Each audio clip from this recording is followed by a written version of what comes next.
Thank you, everybody, for coming. It's our pleasure to be here. We're going to be doing hacking intranets from the outside using all kinds of crazy tricks. Just a little bit of background about myself. I'm the founder and CTO of White Hat Security. White Hat provides website vulnerability assessment and management. I'm not going to bother us and bother our time here and to tell you what exactly we do because we have a booth outside, so if you want to know, you can go find out. Most of my time is spent doing technology R&D specific to web application security, looking at new attack techniques, defense techniques, and things like that, and helping web security or the web out there get more secure. I get to speak at a lot of international conferences, and Black Hat is by far my favorite out here. This is probably my 12th, 13th time at Black Hat, and it's always a pleasure of being here, and glad we have such a great crowd. And also, one of the things that always embarrasses me a little bit, because I'm not used to it, but I was voted CTO of the year 2007 with the other 24 people out there, so that was interesting. And also, I was a co-author with Robert here, who will introduce himself in a second, of XSS Attacks, and which is the de facto book for cross-site scripting, so we didn't have to keep answering the same question over and over again. What's the worst that JavaScript can do? Yeah, well, right. There you go. Read it. So, and then prior to founding White Hat, I was also an information security officer at Yahoo. My job there was to break into every website that they had, and before the bad guys did. So I'll let Robert R. Snake Hansen introduce himself. Hi, I'm Robert, more popularly known as R. Snake. I run a company called SecTheory. We're a small web application network security consulting company. We also focus on browser security, that kind of stuff. And I guess the only thing else I can say is I'm wearing Bermuda shorts, but you can't see it in the photo. So, and clown shoes. So, this is an important talk for us. Last year, 2006, actually beginning of 2006, Robert and I got together. We were actually, just having a beer talking about, all we want to do is hack a router, using a browser, and in early 2006, and we got the code working. And last year was the first time we presented the hacking intranets from the outside, and it's kind of a novel concept, and it's in the whole last year, the last 18 months really, have been kind of a blur as far as all the research out there. If you saw the last talk, what I'm talking about between JavaScript port scanning, anti-DNS pinning, or DNS rebinding now, and things like that. And so when we started to do version 2, it was going to be a tough talk to top. Last year, Brian Krebs from the Washington Post called the original presentation disturbing. So that was interesting. And a lot of people ran up to us after the talk, or ran up to myself after the talk, and said, beyond all the attacks out there, I have to run home and change the password on my DSL router, so that was kind of interesting. And the last one was one of my personal favorites. Just so a member of the community out there, it says, R. Snake and Jeremiah pretty much destroyed any security we thought we had left, including I'll just browse the internet without JavaScript. And could we really call that surfing the web anyway? So a lot of the attack techniques that are used out there, DNS rebinding included, but a lot of it, all dates back to three major issues. Cross-site scripting, cross-site request forgery, and the payload of both of those called JavaScript malware. And they both exploit something called the same origin policy. I'm going to take a guess. If you're in the last talk, or you probably know what the same origin policy is anyway. But just to recap just a little bit, it's to prevent the attacker, an attacker.com website, from being able to access data off their domain. So if you're on attacker.com, you don't want your browser making connections or grabbing data off bank.com. And for early browser security and trivia, that's where the term cross-site scripting came from. It had nothing to do with running code on a particular browser, but that's where cross-site scripting came from, because there was a time where the same origin policy didn't exist. So that's where the term came from, and now it's something more meaningful out there. So just to get a baseline out there for how our browsers get infected with this JavaScript malware stuff, how we run into cross-site scripting exploits, run into cross-site request forgery attacks, there's really four main ways. The first way is you're surfing the web, and the website owner or the site you visited to, he purposely put malware there. These could be adult entertainment websites, gaming websites, just general, not very nice websites out there that we can spot malware code on it. So that's one way the code gets there, to take control of the browser environment. A web page could have been defaced, silently defaced, and this is happening more and more out there. where you'll see thousands of websites silently defaced and installed with iframe code or something like that to exploit a browser vulnerability. But it's more than, ha ha ha, we owned you and all that sort of thing. We're going to own your browser too and all your visitors. So that's another way. And the last two ways have to do with specifically with cross-site scripting. Whether you click on a malicious link to get cross-site scripted on a particular trusted domain, or you stumble across a MySpace profile infected with some JavaScript data or whatever you want to call it. But those are the four main ways. So it's pretty easy for your browser to stumble across this code that will literally take control of your browser and has more control over it than you do. And it can do lots of things. So one of the things in researching this particular talk was to go back through the history of this stuff and how the research came about, because I thought it was entertaining actually. The first reference I found to the actual cross-site request forgery attack was actually back in 1988, before the web actually really got going. Something called Confused Deputy. I won't go into the specifics, but it was actually the very early non-web version of the cross-site request forgery attack. And what was interesting, it took years, nearly 12 years before the first real web-based version of cross-site request forgery came about, and that was called client-side Trojans. And that was found by the guys that developed Zope, in 2000. So imagine that. That was a big jump. A little bit later, CERT issued an advisory in the same year talking about HTML injection, which has later become known as cross-site scripting, where sites you can put, users can put code on other people's web pages and view that stuff out there. So a very early version of cross-site scripting. And then in 2001, the gentleman by the name of Peter Watkins, he discovered cross-site request forgery too. And he said he liked the name CSRF better, so that's where that got its name.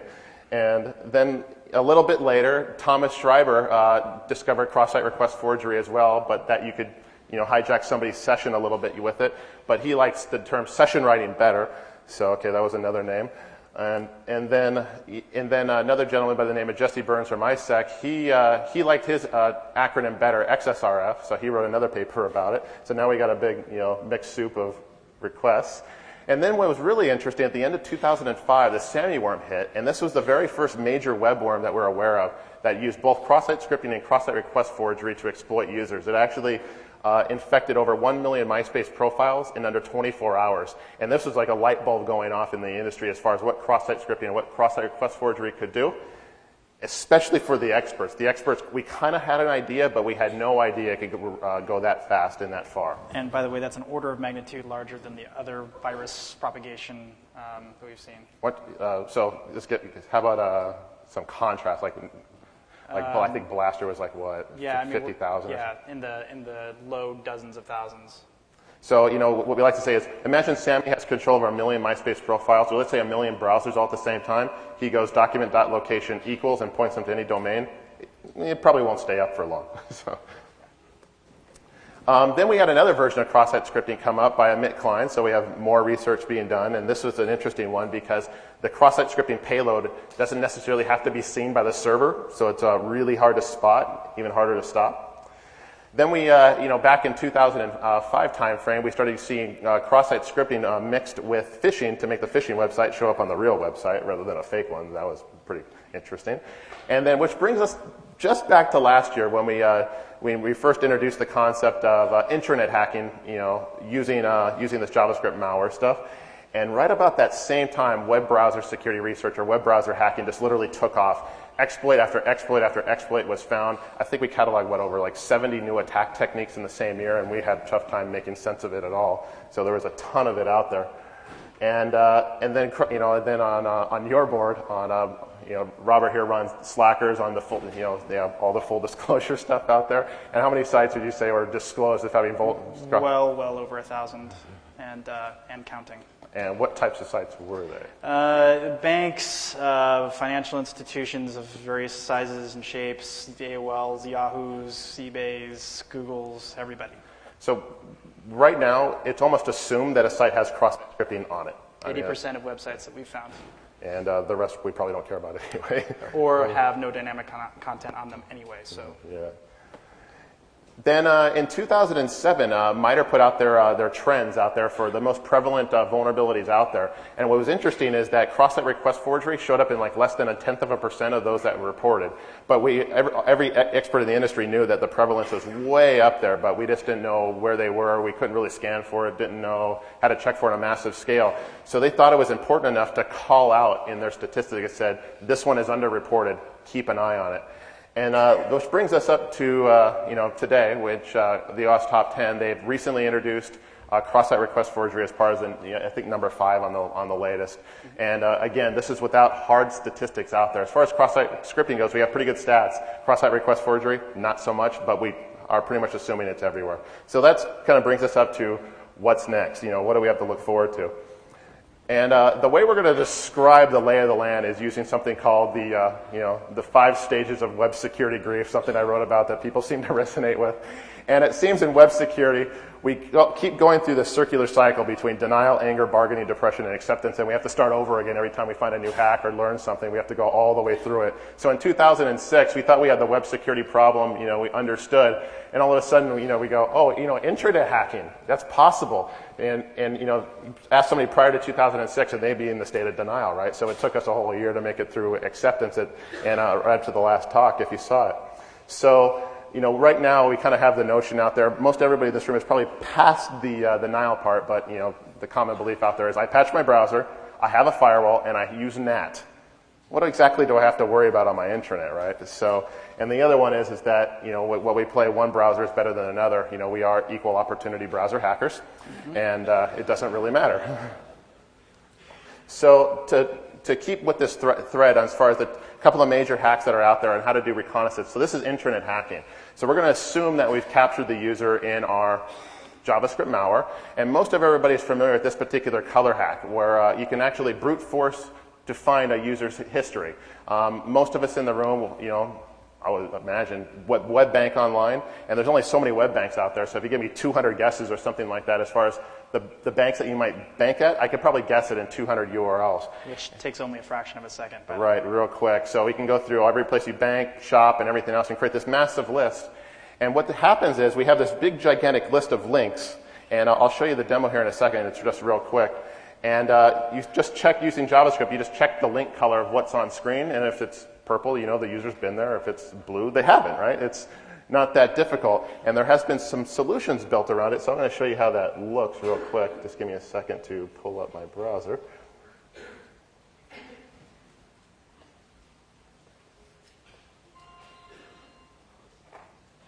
Okay, so this is what it looks like, in the browser. You can, should have turned on my web server.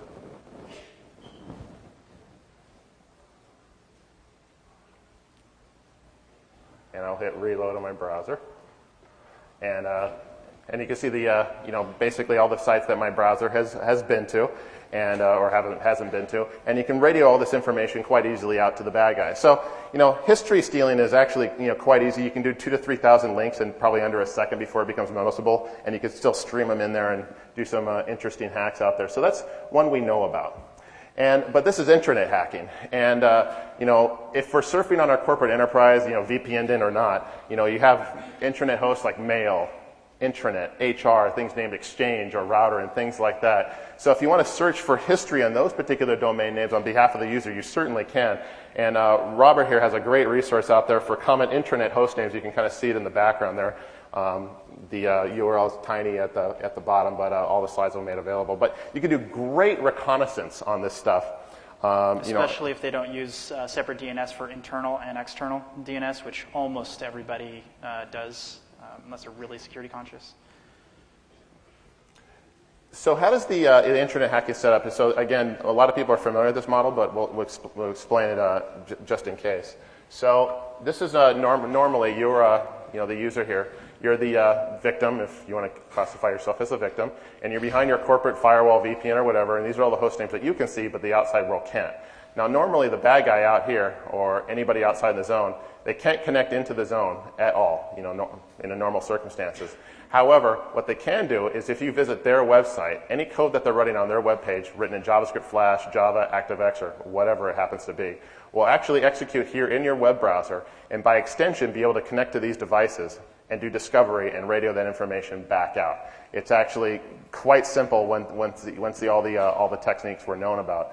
One of the first steps that you have to be able to do, though, to internet hack, which is find the internal NATed IP. You surf the externally with one IP, a public routable IP, and you have an internal NATed IP, which is the normal equation. And the best way to find out a user's internal NATed IP is through the use of a Java applet, or Java specifically, which can be called either using the MyAddress applet or one like it, or through Live Connect, where you can, using JavaScript, you can call Java sockets specifically. All it's doing is it's creating a Java socket call, not making a request, just calling a Java socket, and pulling your NATed IP address out of the socket. It's actually a very quick hack, only a few lines of code, and you can get the address. Now, a lot of people out there, well, maybe in this room, a lot of people out there might disable Java, but you're not necessarily the victims, okay? The people sitting next to you on the cube walls that aren't the security experts, right? Those are the guys that are our attack targets. But when all said and done, everybody on the NAT is probably surfing with the same set of NATed IPs, either 192.168.0.1 or on the 10 networks. If you don't have it, they have it Java disabled, you can just guess it, and you have a pretty good statistic chance of just running through all the ranges and seeing what you get. It doesn't cost you anything. And by the way, we're going to kind of go through a lot of this stuff fast. There's a lot to cover, so if there's any questions, please stop us and let us know. We'll do our best to see the hands out there. It's kind of bright. One more step of review, which is JavaScript scanning for web servers out there, so you know what we're talking about. When you're on a bad guy's web page or come in contact with some JavaScript malware, what they'll do here is that they'll force your browser to make a series of requests, cross-site request forgery requests, using script tags. So they'll force your browser to connect to 192.168 or something on the internal network, and they'll route to the entire range. You can actually scan a whole class C in this way in probably under a minute or two, and it's really quick, really effective. Now what happens is that if the host is up, when you make a script source call, that web server will respond with HTML in a JavaScript context, meaning HTML will land in the JavaScript interpreter in the browser. It's a really quick hack. What that means is JavaScript is landing in the interpreter, causing a JavaScript console error. If there's an error, you know there's a web server there. If there isn't one, it's not there. Very quick to do blind port scanning using, or web server scanning using JavaScript, and it's very, very effective. Very quick. Now, I'll let Robert here cover some of the de-anonymizing stuff. So a large part of this room probably knows what Tor is, but basically it's onion routing to try to anonymize yourself using a series of essentially proxy servers out on the internet that kind of switch, move around, and try to obfuscate where you're really coming from. So this is some sample stuff from their website. Using this Java socket call, basically it's making a connection out back to wherever it's being called from. So in this case, it's the attacker's web server. So not only am I able to get them to connect initially, I'm also able to get them to reconnect to me. And when that happens, you can see the first one is basically them connecting directly to badguy.com. And the second is them connecting to the Java call to, in this case, I sent them to log.cgi with two completely different IP addresses, the first being Tor, the Tor exit node, and the second being the real IP address. So what was interesting about Java socket calls is that should your browser be proxied, should you be routing through Tor or whatever, the Java socket calls will actually not respect the proxy. They use their own network API to make their own outbound connections. So you're not actually proxying in those modes, and a lot of times people don't know that. So Tor does its best job to, in the first request there, to make it look like, okay, I'm an IE browser or something like that. And the second one is actually Robert in the test case using this code here, making that request. So that's Tor, that's him, and you can get the user's real IP on whatever network they happen to be on. So one way to de-anonymize if you thought you're safe in the anonymizing world out there. Which is great because now I know your internal IP address potentially as well. So you know they're real external and they're real internal. And there's another way to de-anonymize as well. I'll let you cover this one. So this is basically a very small snippet of code, and it doesn't necessarily have to be any more complicated than this, but basically as long as you're making a UNC file share connection out to the internet, basically you're trying to say, I want to connect to some machine and do some file sharing back and forth between two Windows boxes. So if you're in Windows and you see that, your browser will try to automatically connect NetBIOS out onto the internet, and it completely bypasses all the proxies in place. Everybody's really quiet. Okay. So different de-anonymizing methods are in place. So it's not as straightforward as some would have you believe as far as keeping yourself anonymized. And at this point, a lot of the times, when we do this presentation out there, people turn to anger, and and they start venting at the web security experts sometimes, but also the browser developers. What the hell are they thinking with this stuff, right? But all these are brand new stuff. Their job out there, as far as the browser developers, to make web pages look pretty, not necessarily keep you and your internet secure.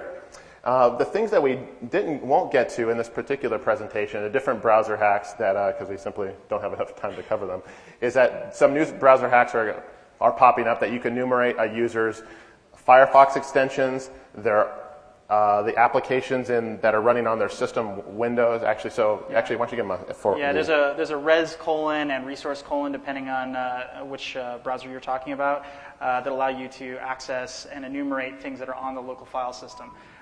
We've actually experimented with ways to do this without JavaScript as well, but they're kind of hokey right now. They're not working very well. But we do have two different examples using res where we can either use timing attacks or just directly calling over and over and over again. And we end up being able to detect whether you do or do not have something installed, including patch levels and all kinds of other stuff. So. And the other one, I believe this is Firefox specific, right? Compromising the password manager. Yeah. This is one that's come up a number of times. We've actually seen this in the wild.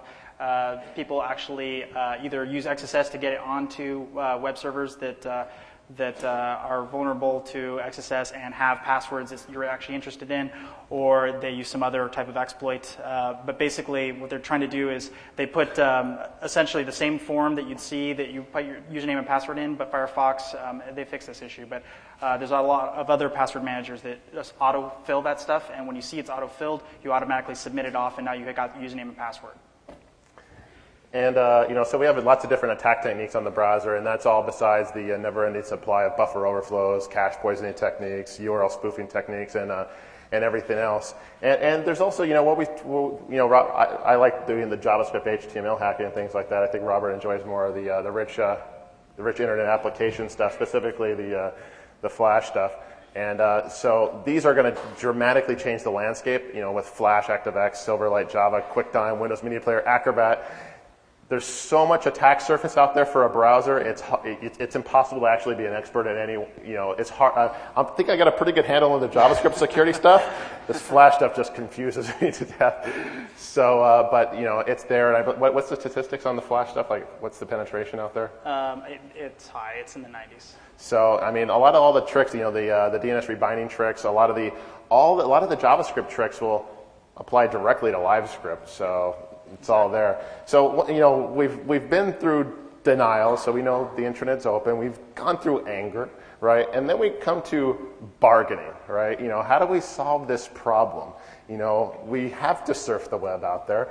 And so what can we do? And people start to go, okay, I'll use, this is what they told us last year. Okay, we'll use no script, safe history, we'll install a VPN, and maybe turn off JavaScript if we can stomach in a bunch of other, crazy solutions out there and things like that. And we go, okay, we'll break those too. So one of the first target on the agenda was the Safe History extension. For those that don't know, the Safe History extension is a very good tool developed by the guys at Stanford, this was designed to prevent the JavaScript color hack, the CSS color hack, the history hack that we just showed. Great for defending against that because they'll only track or log the links on the site that I hope I'm communicating it properly. So it would only show you, or you only get access to the visited links on the site that you clicked from. So there's a little bit of I guess what would you call it? You don't get the visited link in every site you go to, so there's a little bit of a trade-off there, but it helps if you really want to protect the privacy. It's a slightly worse user experience, but it's a pretty good security measure.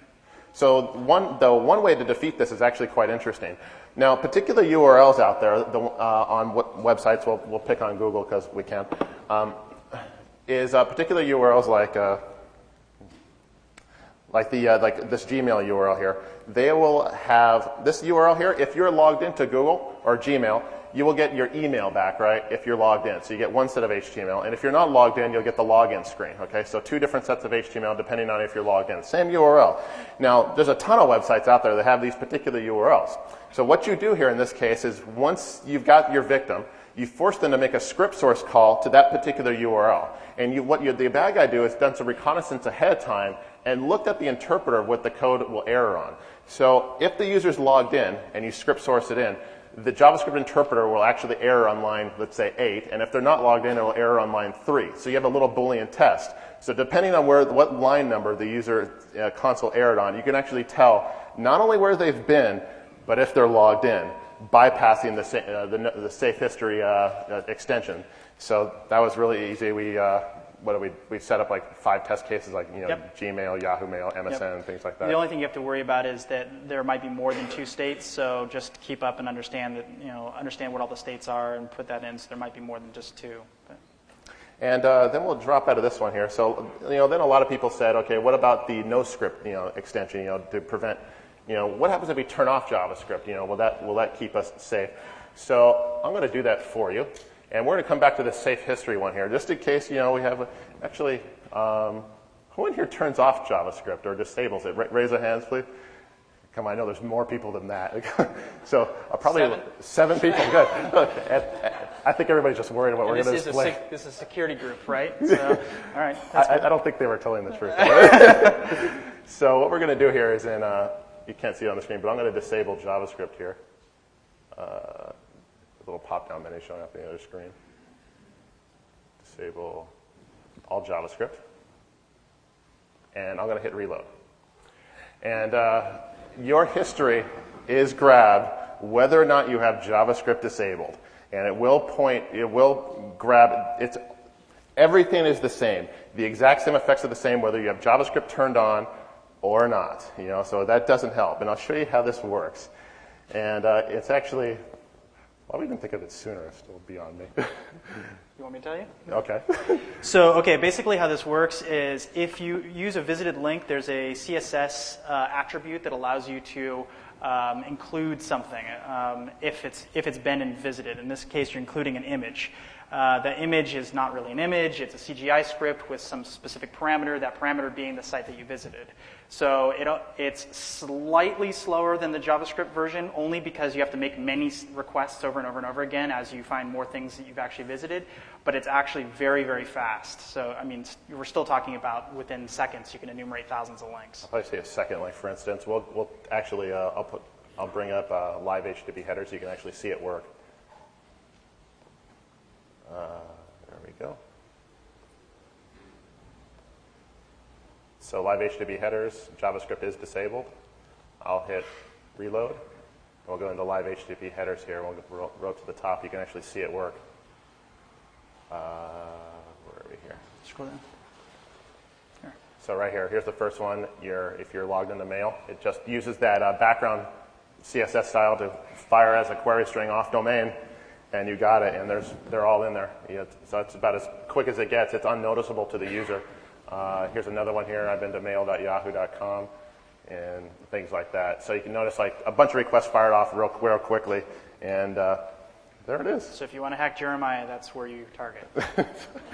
Gee, thanks. Okay. That's where I target.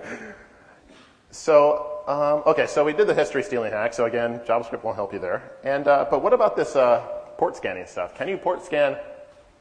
You know how we did the JavaScript port scanning stuff?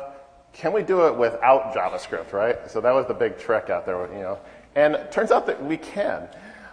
So in HTML, there's a particular link, the link tag here, that has a really interesting side effect. So what happens here is this particular tag will actually halt the page from rendering until after the request has come back. It's a really odd behavior for this tag, but it makes sense in a lot of ways. But this will halt processing. So what happens here is this page is served, and these 2 tags are made. These two lines are made. It's actually less code than the JavaScript hack. And this is the epoch seconds of when the page was served. So while this is waiting here, if this is waiting a long time to be served, waiting for the timeout to request, it'll halt the page and not hit the secondary image tag. When it hits the secondary image tag, it has the same IP that you checked for. And then when it hits the server does an epoch seconds again. And if the time between the current epoch seconds and the time of the page was served, if it's close, the web server was up. If it was long, the web server was not. So it actually is very good for, surfing for web servers or, well, anything else. You see if host could be alive, but not necessarily listening for a web server, or there could be a web server there, but it provides reconnaissance. Straight HTML, you can't turn it off, right? Unless you go back to links, I guess. So we'll do links next year. we're going, what is that? We're going, not Web 2.0 hacking, we're doing 0.9? 0.9, Yeah, I got you. exactly. So I'll show you how this works. I'm going to test fate here, and actually I'm going to connect to the Black Hat wireless and get an IP. Let's see here. Let's see if I can get an IP. Mom always told me not to do live demos. Yeah, really. Okay, so I will, hopefully this worked. So this is right here. This is all, if you're going to do port scanning and all this kind of browser hacking, it's got to be database backend. So this particular screen is showing all the sites that have that I've captured that have internal host names. This is just login facilities. And this is the web page I'm going to be using here that the user will stumble across. My IP here, this machine here, is actually running a web server on 10.01.55. So hack away, you got 10 minutes. And I'm going to hit reload here in my browser. Now notice here, there's a bunch of iframes on the screen. Okay? Now these could be invisible, doesn't really matter. But the first thing you should notice here, these are all the IPs I'm scanning for. And the first box is, this right here. The first box here is a broken image. That's because the image tag called. Our measurement tag got called because the web server was up. So right here, what we're going to do is I'm going to show you the source. View, frame, source. And I'll pull it over here so you can see it. In that frame is our link tag going into the 55 address and the epoch seconds. So again, 2 quick tags, and the rest of the tags and the rest of the pages, the iframes are waiting for that timeout to hit because there's nothing there. So they're just waiting there real quick.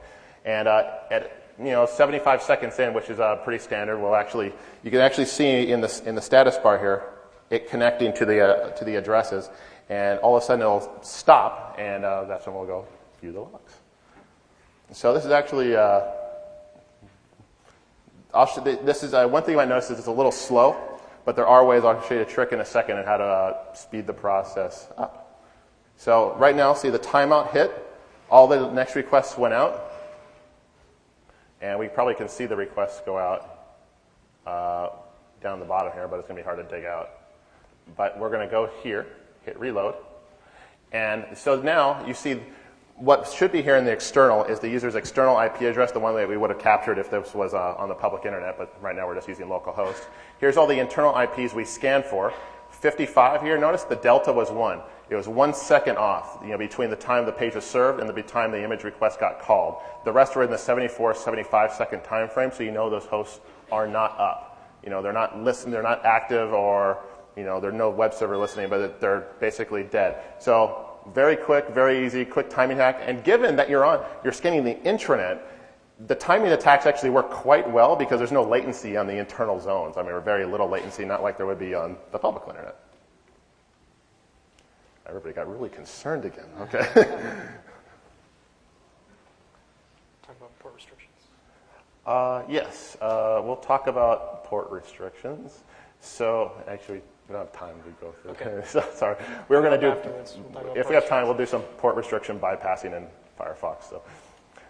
So now I mentioned this is slow, and when we, but by the person by the name of Ilya, and I'll just butcher the last name, so I'm not even going to try it. I came up with a clever technique to speed the process up through something I didn't know about. It's something called a content type multi-part X mixed replaced. Fortunately for IE, they don't support this particular content type, but Firefox and Mozilla do. Okay, so the way this works is that if there's a content type of that, what the web server can do to beat the timeout to speed up the attack is that they can on the fly replace the current HTML with more HTML. So let's say you're waiting 10 seconds and that should be enough. You don't want to wait for the full 75 of the timeout. You just slam in another link tag at an image source using this mechanism here, and it's real quick. I think probably just as fast as the JavaScript scanning out there, maybe even faster. And again, it's there, it's workable, code is available, and it works quite nicely. Very clever. So, where does that gotten us to? Like we said before, who needs Web 2.0 hacking when when Web 0.9 works just fine? Who really disables JavaScript anyway? 7 people. 7 people. Okay, that's why I said okay, outside of this room. It's even less outside the room. Yeah. So, and then what happens when JavaScript malware, even if you have all these extensions on, are on sites that you trust? The social networking websites, the webmail providers, the web bank providers, and things like that. So we've done some pretty cool JavaScript-less hacking. We'll try to come back to this topic if we have more time to do some filter, the port restriction bypass. But a lot of us here, especially those outside here, none on the road, are VPN'd in, right? So let's try to get some VPN hacking going. I'll let RSnake take it away on this one. So this all came about through a conversation I was having with the Erratasec guys, and by the way, they're speaking here tomorrow, in interesting ways that you could potentially use split VPN tunnels to hack in, because part of that traffic is unencrypted. So theoretically, there's bad things to be done there, which we'll get to in a little bit. But one of the bad things about split VPN tunnels is it's basically like you're being inside your intranet. It's not exactly like being inside your intranet because part of that content is not necessarily filtered by like WebSense, for instance, and the intranet might have some protection around sending erroneous or antivirus or whatever through the front end, but through the VPN, maybe there aren't those types of things. It's just a different interface with different access controls, different security mechanisms. So basically what we were able to do is get you to go to badguy.com somehow. And because those websites, we don't have WebSense running, you're allowed to go to badguy.com. Maybe you wouldn't have been if you're at work, because you're not allowed to surf porn at work or whatever. But when you're at home, sure, go right ahead. And I still want to check my email while I'm surfing porn, so that's great. It's great for me. So basically, using passive reconnaissance, I can find out their internal IP address, or I can use active stuff like the CSS history hacking stuff. There's a couple of other ways to do that as well. Some really noisy de-anonymization stuff as well, but we're not going to get into that. But referrer leaking we will talk about a little bit later. So this is just a diagram trying to explain, and I'll show a demo in a second, trying to explain what the difference is. So you're actually sitting outside in the cloud, but you're still having some amount of access, whether it's through SSL VPNs or not, to your corporate intranet. Badguy.com does not have access back in, but they do have access to allow you to get access on their behalf. So you want to switch the thing? I'll switch the demo. You want to have 3 or 2? 3. All right. So let's go to log. This is just a logging function. This is what the bad guy is particularly interested in. This is where eventually we're going to see some intranet data. So if I try to connect to the intranet right now, I'm not going to be able to do it. I'm not connected to the VPN. So I boot up my OpenVPN. It can be any VPN client as long as it's split tunnel. This is incredibly slow because there's a number of VMs running in the background. So now I click on intranet, and so this is the super secret stuff that I'm not technically supposed to share out with the world or whatever, all classified information. It could be anything. In this case, I'm using an outdated version of MediaWiki, and I'm talking about how Google is investing in our business idea to read people's brains, because we all know Google's evil. I don't hate Google, I just crush a lot. So I go to badguy.com because it's interesting because Fidel Castro is a pimp, and he shops at pimpats.com. And why do I know that? Because I too shop at pimpats.com. But anyway, down here below we see this iframe could be hidden. It doesn't matter. In this case, I didn't make it hidden so we could see what's going on. I'll turn off JavaScript and show you what the source looks like. So basically, I just iframe an XSS exploit, the well-known MediaWiki exploit. So maybe I knew they were running MediaWiki, maybe I had some other reconnaissance, maybe I have 50 vulnerabilities in a row that I just brute force and try them, whatever. Somehow I was able to do that. So if I go to that, you'll see that this is the source of the page. It's basically just standard cross-site scripting, nothing special. And I should point out that this didn't have to be cross-site scripting. It could have been an XP command shell. It could have been PHP remote file include or whatever. This example just makes it a little easier to see and a lot easier to build. So basically, a very simple exploit. It's just opening an XML HTTP request to / which is the base directory of wherever it's being called. In this case, it's the intranet web page. And it's sending that information to bad guys, this post.cgi with the content in it.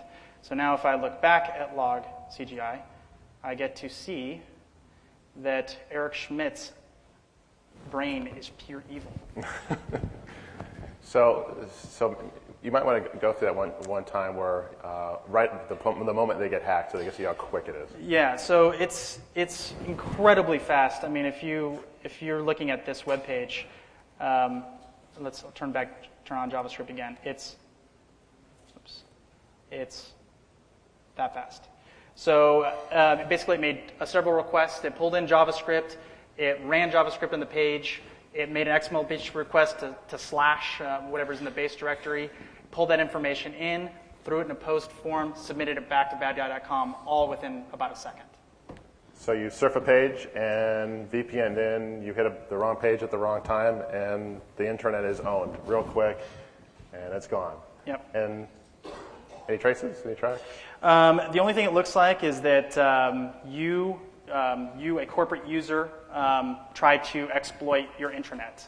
The bad guy, I mean, other than the fact that the bad guy's JavaScript was injected, is pretty much out of the picture. So he probably used an own machine. So what are you're going to find some server in Korea or something that really has nothing to do with you. I should point out that this is actually made a lot worse by Didi. I don't know if he's here in the audience or not, but was talking to me about NTLM. A lot of corporate intranets use NTLM to make it easier to authenticate. You authenticate once, you don't have to worry about it ever again. You just kind of click and you're automatically authenticated every time you go to the other page. So HR, you log in, go to intranet, you're still logged in and all that stuff. It's great for unified authentication. It's also incredibly bad for this stuff. Once you're authenticated, I don't get the htaccess dialog. There's no worries about me dealing with your authentication system. You're basically allowing me to make my job as an attacker much, much easier. So a lot of people ask, we hit the wrong web page, you get automatically cross-site scripted on an intranet site, and you fire all the data outside. But a lot of people will ask, well, how did you know that site was there? We mentioned history hacking and things like that. How do you know it's vulnerable? Well, because it kind of all is. But the other one is Robert's kind of a master at getting data leakage on. Go back one slide. Oh, one slide. One quick note on this before we move on. This doesn't actually have to involve you being out on the internet. It can also be a man-in-the-middle attack, where the man-in-the-middle has, using Airpwn or whatever, has the ability, and it doesn't have to be wireless, it could be physical connection, it doesn't matter. He has the ability to inject or change content before it hits your browser. Basically, I just beat the packet back and you accept my data. Which means that if I can force you to go to a web page, let's say NoScript, for instance, limits you to going to Mozilla.org. It's running JavaScript only in that context. Well, that's fine because if you're surfing Google.com, which doesn't use HTTPS, I can brute force, send packets, try to beat it back. iframe Mozilla.org, and it doesn't matter that Mozilla.org immediately redirects you to HTTPS because I'm the man in the middle. So I basically get rid of that redirection, run my JavaScript. Now I'm running JavaScript despite the fact that you've got no script. So to continue on that point, how do we know so much about this intranet? How do we find out more information about a corporate intranet than we should have? And Robert has a lot of logs as far as intranet host names that you probably shouldn't have. Right. So thanks to all of my readers. You guys feed me a lot of information you probably shouldn't. These aren't the best of my logs. The best of my logs I probably should never, ever post. But these are just a couple of examples.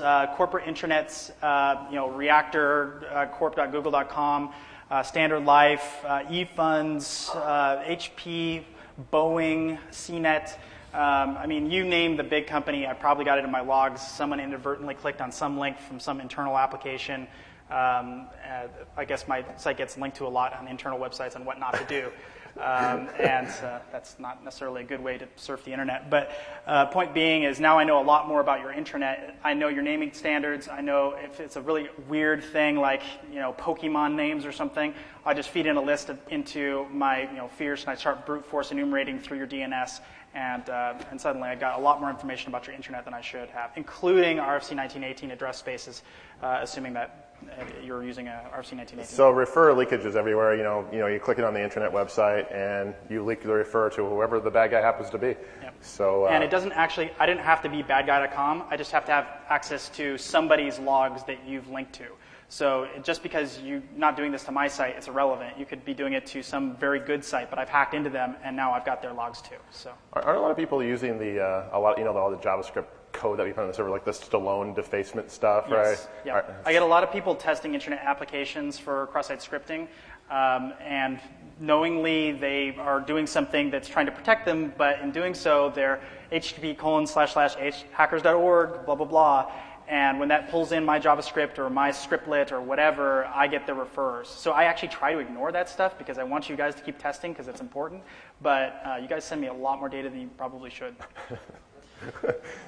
So in case you missed it, the attack Airpwn plus cross-site scripting plus CSRF equals Arian's idea, circa 2004 actually, and this gets really worse when you're on the wireless out there. So that when you're surfing the wireless out there and people are responding before you, it gets really nasty. The man-in-the-middle stuff. So there's actually one more attack real quick. So let's say I don't actually necessarily have to have JavaScript enabled. So let's say no script is perfect and I've completely disabled JavaScript. If I can send data back like an iframe or something, forcing you to go to some webmail server that doesn't use HTTPS, I can suddenly now I get to read all that data being transmitted back. So even though you never actually went there during that session, it doesn't matter. As long as you were authenticated at some point, you didn't shut down your browser, people just close their laptops and reopen them where they're at. If your credentials are still there, I can force your browser to go there, and the data gets transmitted back over the wire, and I just sniff it all. So even though you didn't intentionally go there, I forced you to, and I get to see all the data. At this point, judging by the audience, if you're not tired, you enter the depression stage, and some people might be considering moving back to Lynx or Telnet, whichever you prefer. I'm pretty sure I have a DNS rebinding exploit in wget. So actually, we should post on our sites like the download to Lynx. Yeah. So just this site works best in Lynx. So a lot of times, web security is an oxymoron. It doesn't kind of exist too much anymore. Firewalls and NAT aren't what they used to be, definitely. The browser's patched, so what, right? It's a good thing to do, but we could still do everything we could before. Even if you guys are not the target in this room, you guys are the security aware, you guys are not the ones that are the targets. Your coworkers are. That's kind of the deal. Browser security in general needs a big, serious rethink. I mean, all these attacks didn't exist when the browser was being developed, so we might have to enter a new evolution of browser security design, and I hope it comes soon. Browser add-ons help, but a lot of times only by seriously hobbling the user experience, and if they do, the users won't adopt them. And then remote users and VPN connections are definitely open to exploitation in a variety of ways, as Robert showed. And if you made it to this stage, right, and you can suffer through the depression, you get to acceptance, right?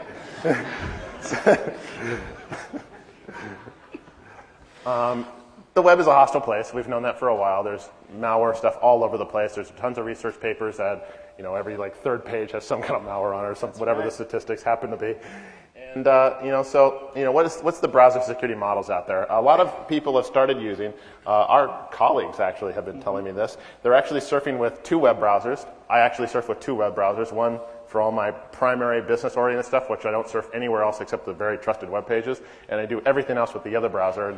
And I patch, bash, disable everything I can on it, unless I forget.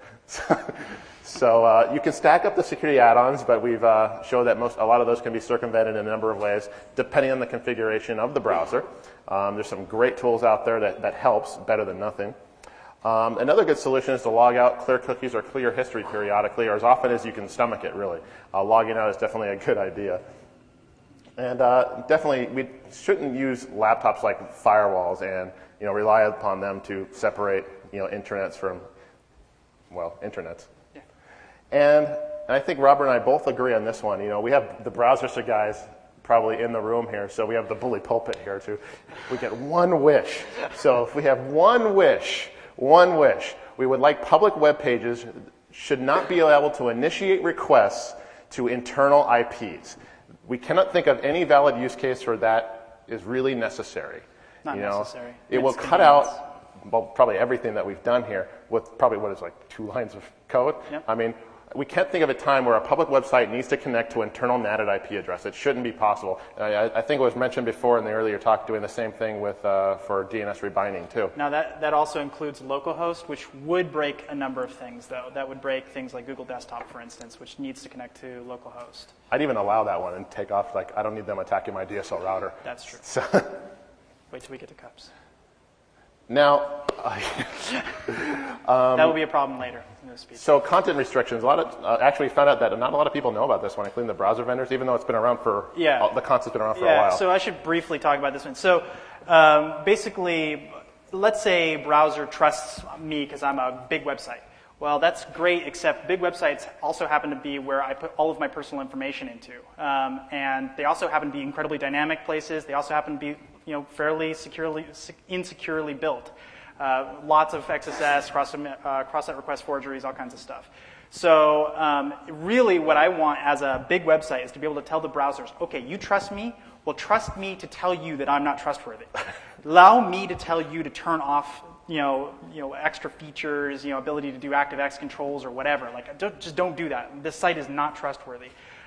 So content restrictions is the whole concept is either some sort of header or some sort of global policy or file or something that says these parts of the page are off limits, or don't run this, don't open new whatever, whether it's iframes or new DOMs, or don't have JavaScript access or whatever. And so this idea originally came up with it 3.5, 4 years ago, and it's kind of circled the community a couple times, and we still don't have it. So. And that actually might be the new web security policy of the future. I mean, allow the sites to dictate their own policy. It could be a really great thing for big websites. It's not going to be very effective for mom and pop's website, but it also could theoretically be useful for internet websites as well, where I say my site is trustworthy only to this level. A lot of people don't secure intranets very well, so that also could be an interesting avenue. So content restrictions, if you Google that. Sorry. You'll find the policy for it. Website security. We've covered the browser security, so what can you do to protect your website? In the business I'm in, we meet with a lot of big customers, but the first thing we always tell them to make sure you find your websites. A lot of times if you have more than 5, you don't know where they are, so go find your websites and asset track them. You want to measure their security. What I mean by that is you want to perform vulnerability assessments. You want to find the vulnerabilities before the bad guys do, because they're looking. And if you consider, Robert's site here, 1,000 sites have already been shown to have cross-site scripting in them, and those are probably the good guys. And I think that's about 1,000, and we've checked about 1,200. So that's not like that's all the websites. That's just the ones that the people, opportunistic, they just went there, hey, it's vulnerable, and they posted it. And development frameworks. We've seen great improvements in security gains as far as developers using good development frameworks over everything else. And then defense in depth, things that just add more roadblocks, whether web app firewalls, removing, standard default error messages and things like that. The one thing we'll cover, just in passing because we don't have enough time, is cups hacking. Now for the people with the Apple logo on the back like mine, this is great for you guys, or even the Unix guys. There's a URL here that you should be aware of. And that's localhost port 631. There's a cups interface on it, right? And it has all your print history there. Everything you've ever printed is in your cups history. You can use a nice cross-site scripting hack, nice man in the middle, some DNS rebinding, and you can pilfer that data very quickly, very easily. And if you've ever configured a printer on your OS X, it's listening. So, that's there as well. That's a new way to do fax spam or printer spam. Start seeing it on your printer. So that kind of brings us to the end here. Any questions? We have actually, let me make a couple announcements first.